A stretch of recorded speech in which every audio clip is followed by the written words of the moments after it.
Sejam bem-vindos a mais um Café com Política, que é a organização do Sindileges, do Sindijus e da ANAF, que juntas decidiram debater com os candidatos as propostas voltadas para os servidores públicos e também para a sociedade brasileira.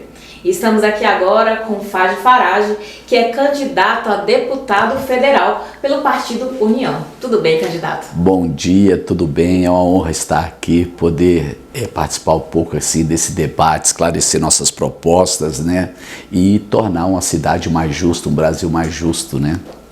Candidato, para a gente é uma honra também recebê-lo aqui, é importante ouvir as propostas, é importante também debater os temas que afetam os servidores públicos e também toda a sociedade.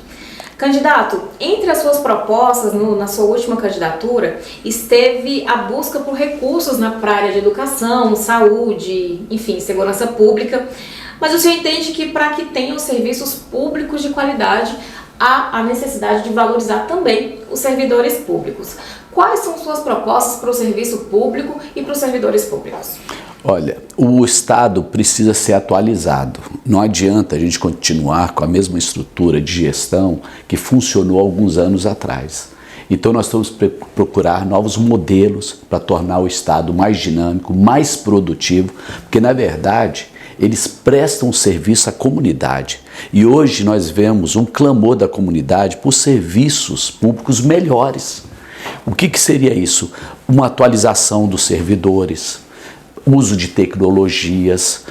Quando a gente fala em diminuição de Estado, né, que eu defendo, não é tirar o serviço do servidor público, né, o emprego dele, mas justamente poder atualizar com essa nova demanda de uma população muito maior, de necessidades muito maiores, e isso envolve o Estado deixar de ser sindicalista e começar a servir a sua população.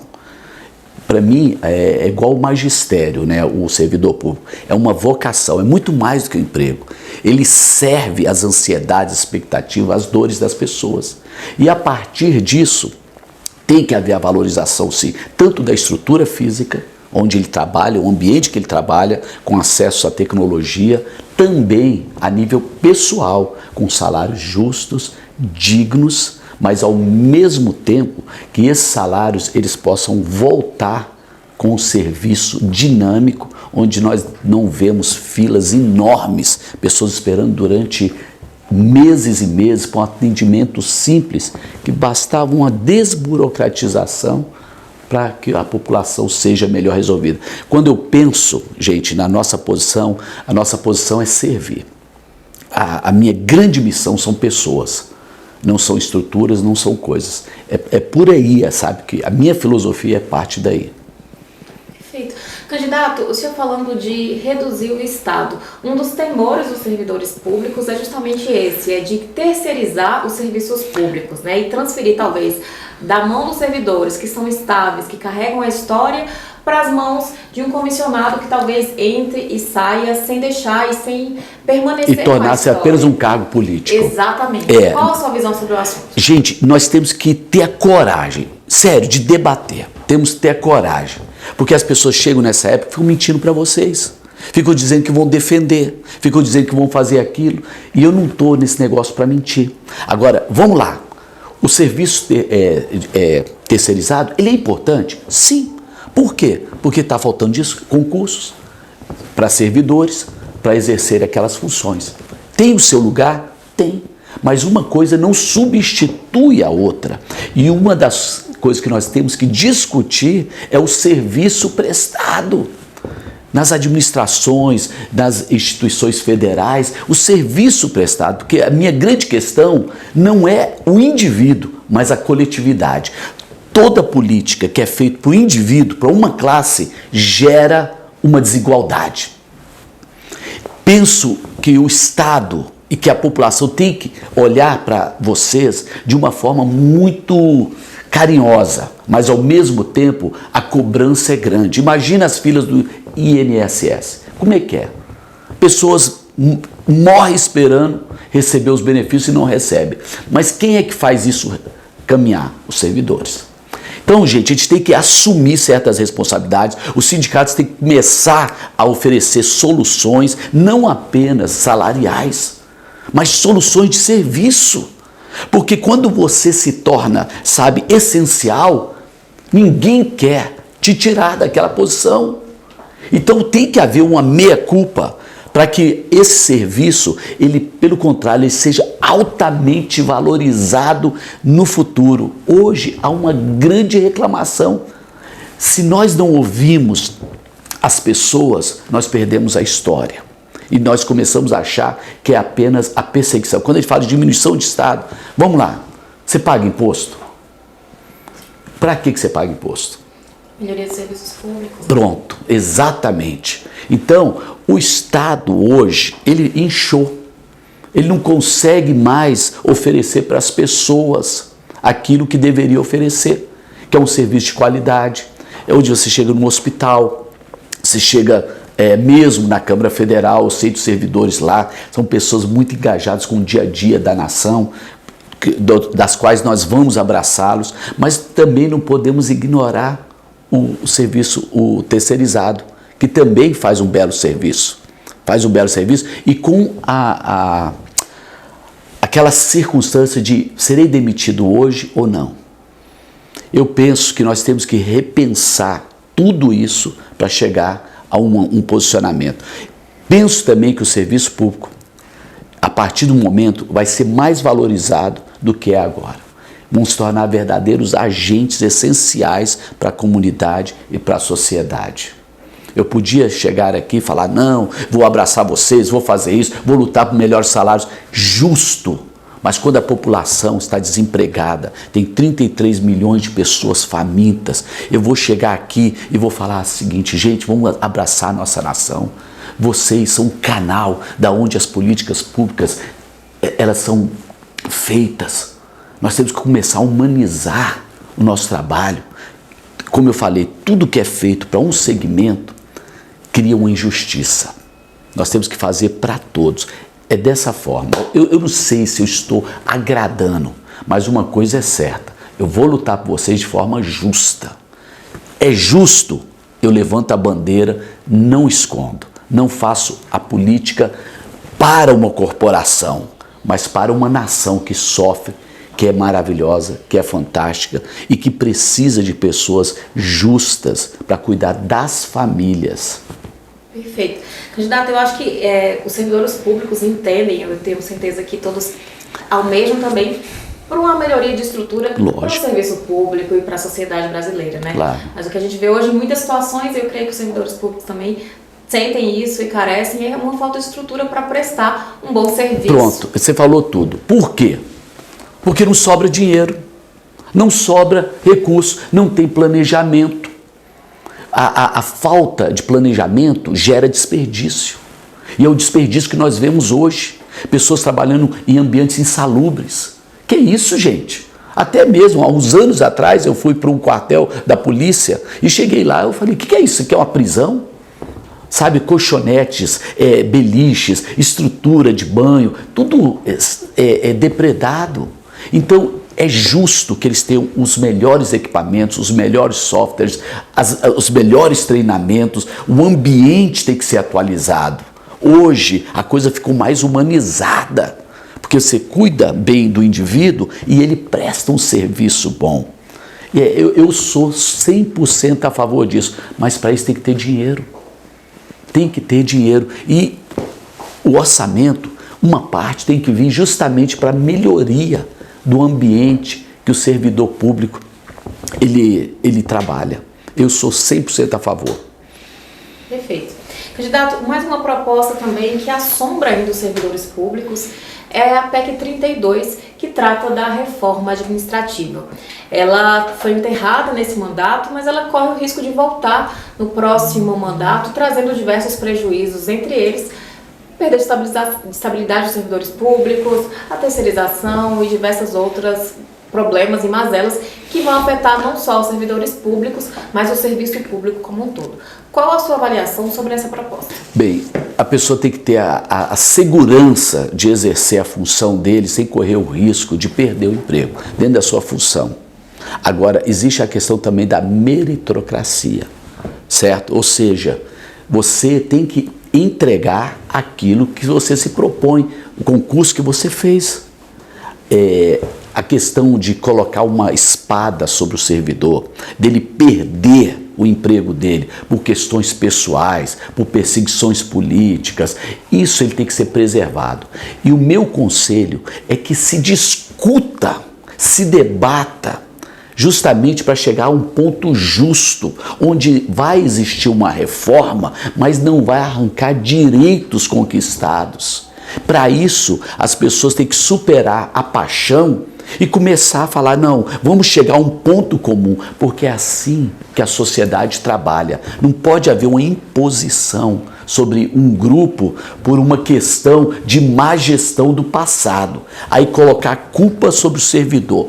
Errado, mas ao mesmo tempo o servidor tem que ter representantes maduros, e eu me coloco à disposição justamente para que a gente chegue, debata, aprove, mas sem um prejuízo.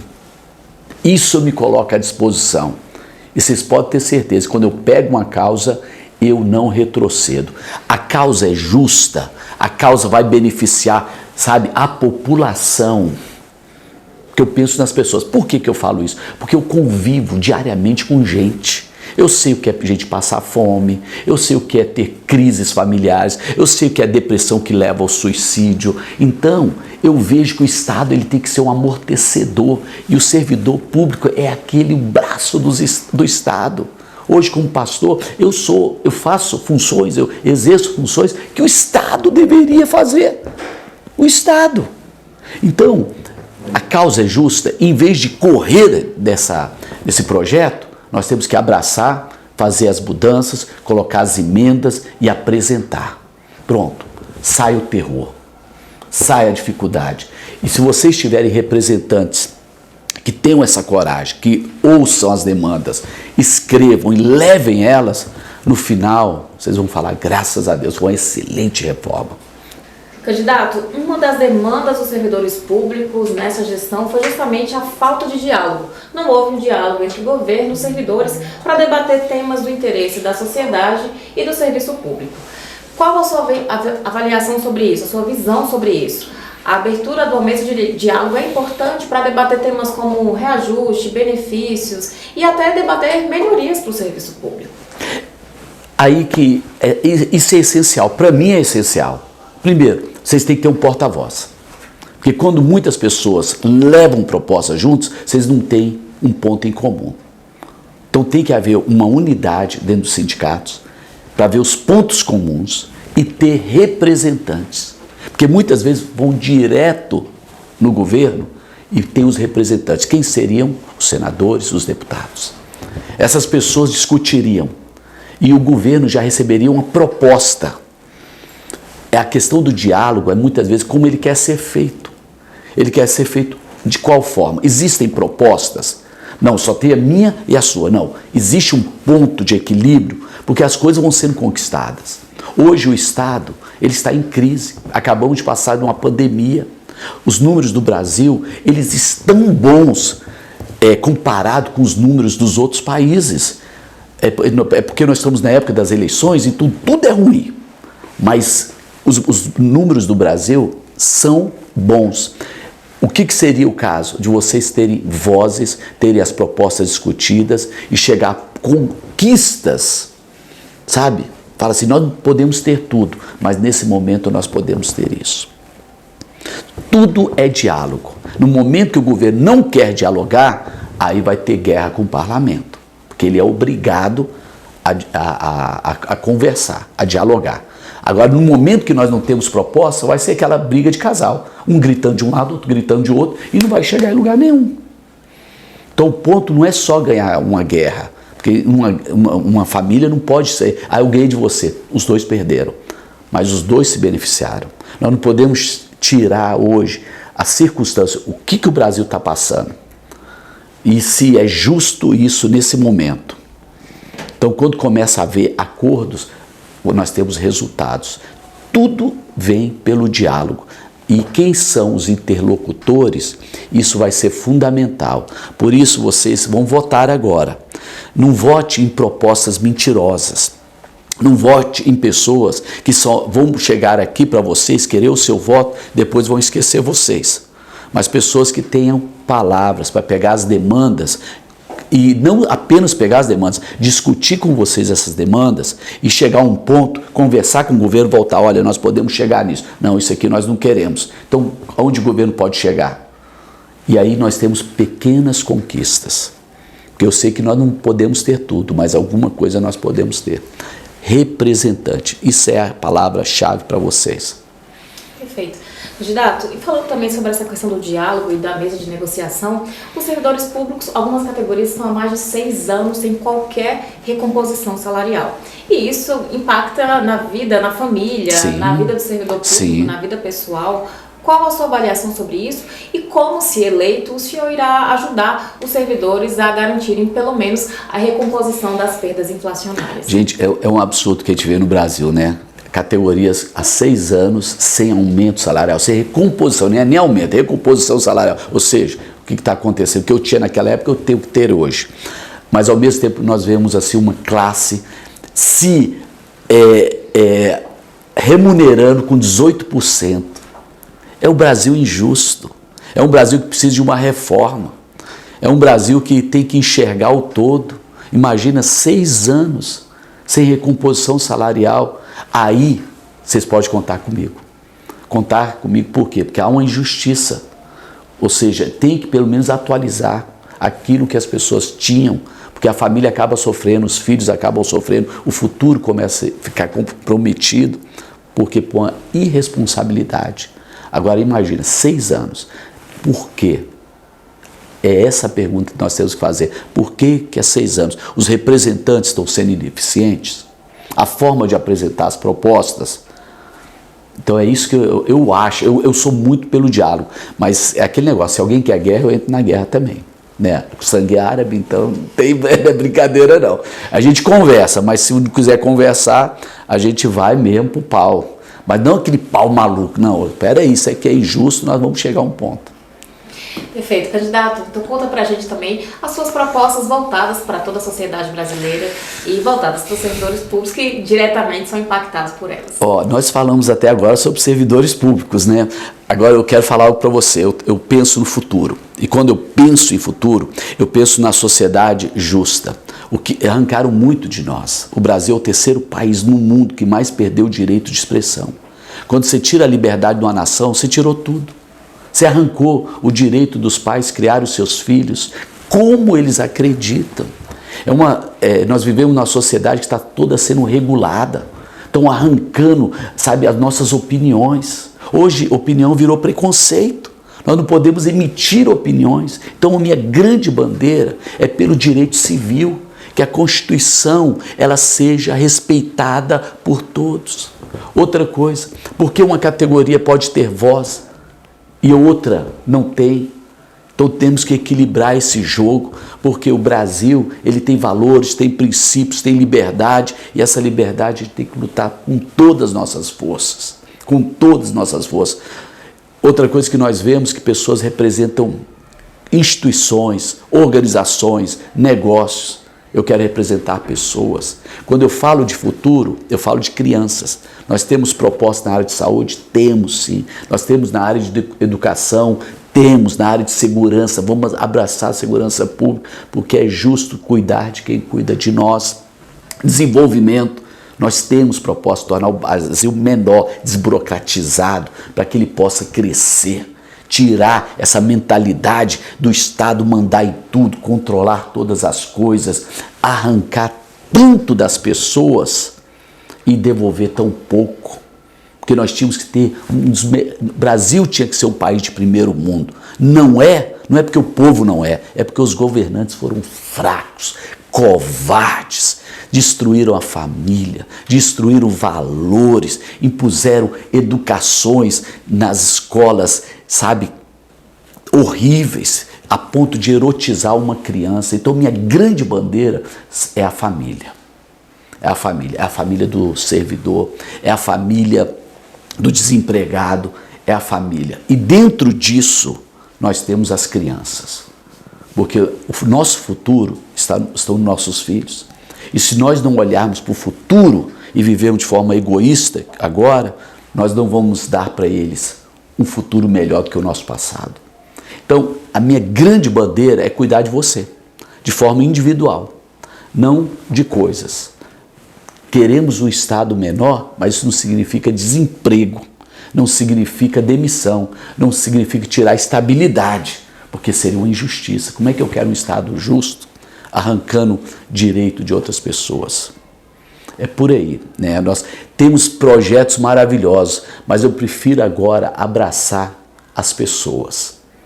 No primeiro dia de mandato, quando nós assumimos, nós vamos colocar ali uns 40, 50 projetos relevantes. Além disso, a nossa defesa, porque muitas vezes eu não preciso fazer lei, eu preciso apenas fazer que aquela lei seja aplicada. E também ver leis que são injustas e propor que elas sejam, né, se houver uma reforma constitucional, eu acho que vai haver uma mini reforma, a gente vai equilibrar algumas coisas e modernizar outras. Perfeito.